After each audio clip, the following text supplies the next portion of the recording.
President, are you and ask Brendan to weigh in on other late night hosts that you have perhaps? Well, you know, when a late night host is on network television, there is a licensing. I'll give you an example. I read someplace that the networks were 97% against me. I get 97% negative, and yet I won easily. I won all 7 swing states, popular, won everything. And if they're 97% against, they give me only bad publicity or press. I mean, they're getting a license. I would think maybe their license should be taken away. It will be up to Brendan Carr. I think Brendan Carr is outstanding. He's a patriot. He loves our country, and he's a tough guy. So we'll have to see. But when you think about this, 97% of the stories are opposed to me, and yet I win easily the election. It's pretty amazing when you think of it. That shows they have no credibility. What do you think about the fact that you attend an event in England, a state visit, spectacular, Right. and yet the mayor of London can't be there? I don't want him there. I asked that he not be there. I don't want them. I think the mayor of London, Khan, is among the worst mayors in the world. Now, we have some bad ones. If you look at Chicago, but I think he's the equivalent of the mayor of Chicago. I think he's done a terrible job. Crime in London is through the roof.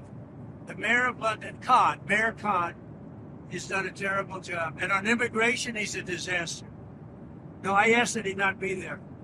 He wanted to be there, as I understand. I didn't want him. Did the Prime Minister talk to you about Ukraine? He did. He indicated he did. What were his He arguments for what Well, you he was do? really a little bit embarrassed, and he rightfully, that I caught Europe, NATO countries, EU countries. You could call it either way because they're very similar, but that I caught them buying oil from Russia.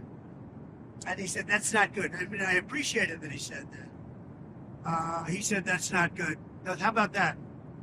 We're supposed to do all this up, and they're buying oil from Russia. That's not good. Do you agree? No. That's about pretty much all we do. Did he say that he would be? He'd like to have me do something, but he also agrees they have to stop buying oil from Russia. Did he say that they would also be willing to do sanctions? Did he be willing to do sanctions? He said he would do sanctions, yes. And he's not one of the culprits in terms of the oil from Russia. Who would you like to see replace Kimmel on late night? Well, a lot of people, anybody could replace him. Guy had no talent. Kimmel he was fired. He had no talent. He's a whack job, but he had no talent. And more importantly than talent, he had no, because a lot of people have no talent to get ratings. But he had no ratings. His ratings were worse than Colbert, I think. They got rid of Colbert, which was a good thing to do. And look, that's something that should be talked about for licensing too. When you have a network and you have evening shows and all they do is hit Trump, that's all they do. If you go back, I guess they haven't had a conservative on in years or something, somebody said. But when you go back and take a look, all they do is hit Trump. They're licensed. They're not allowed to do that. They're an arm of the Democrat Party. Thank you, everybody. Have a good flight. Fly safely. You know why I say that? Because I'm on the flight. I want to get home. Otherwise, I wouldn't care.